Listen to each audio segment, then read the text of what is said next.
தேர்தலுக்கு தயாராகி வரக்கூடிய நிலையில் பல்வேறு முக்கிய நடவடிக்கைகளை மேற்கொண்டு வருகிறது திமுக. அதன் அடிப்படையில் தற்போது சட்டமன்றத்தில் பலம் வாய்ந்தது, குறைந்த அளவுக்கு பலம் வாய்ந்தது என்று சட்டமன்ற தொகுதிகளுடைய பலத்திற்கேற்ப 4 பகுதிகளாக இதனை பிரித்திருக்கிறது திமுக. இது தொடர்பான விவரங்களுடன் நிகரானுடைய சிறப்பு செய்தியாளர் கோகுல் விவரம் என்ன?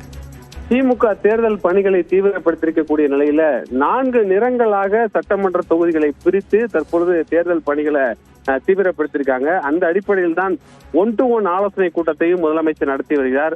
குறிப்பாக சிவப்பு, ஆரஞ்சு, இளம் பச்சை, அடர்பச்சை என்று 4 நிறங்களில் இந்த சட்டமன்ற தொகுதிகளை திமுக பிரித்திருக்கிறது.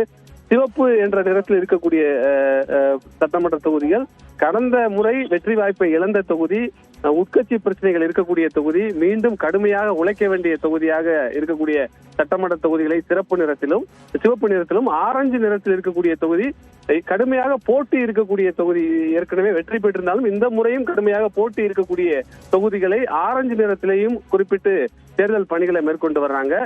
இளம் பச்சை நிறத்தில் இருக்கக்கூடிய தொகுதி வெற்றி பெறக்கூடிய தொகுதி, இருந்தாலும் மீண்டும் கவனம் செலுத்தி தேர்தல் பணியாற்ற வேண்டும் என்ற அடிப்படையில் அந்த இளம் பச்சை இருக்கக்கூடிய தொகுதிகளை குறிப்பிட்டிருக்காங்க. அடர்பச்சையாக இருக்கக்கூடிய தொகுதி நிச்சயம் திமுக வெற்றி பெறக்கூடிய தொகுதியாக குறிப்பிடப்பட்டு தேர்தல் பணிகளை மேற்கொண்டு வராங்க. அந்த அடிப்படையில் தான் சிவப்பு நிறத்தில் இருக்கக்கூடிய சட்டமன்ற தொகுதிகளுக்கு கூடுதல் கவனம் செலுத்த வேண்டும் என்ற அடிப்படையில் அந்த சிவப்பு நிறத்தில் இருக்கக்கூடிய தொகுதிகளுக்கு 1-to-1 ஆலோசனையில அந்த தொகுதிகளை தான் முதலமைச்சர் தற்பொழுது முதற்கட்டமாக ஆலோசனை நடத்துகிறார். அடுத்த கட்டமாக ஆரஞ்சு நிறத்தில் இருக்கக்கூடிய தொகுதிகளுக்கு அழைத்து பேச இருக்கிறார். இந்த தொகுதிகளில் நிர்வாகிகளுடைய பிரச்சனைகளை சரி செய்து, உட்கட்சி பிரச்சனைகளை சரி செய்து, கட்சியை பலப்படுத்தி இந்த முறை சட்டமன்ற தேர்தலில் வெற்றி இலக்கு 200 என்ற அடிப்படையில் தேர்தல் பணி என்ற அடிப்படையில் இது போன்ற ஒரு ஸ்ட்ராட்டஜி வியூகத்தை அமைத்து திமுக தேர்தல் பணியை தீவிரப்படுத்தியிருக்காங்க.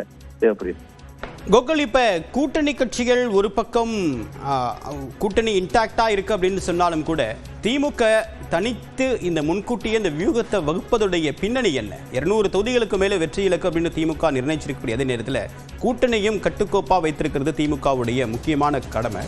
ஆனா இந்த நிலையில தனித்தே எல்லா வியூகமும் வகுக்கப்படுது.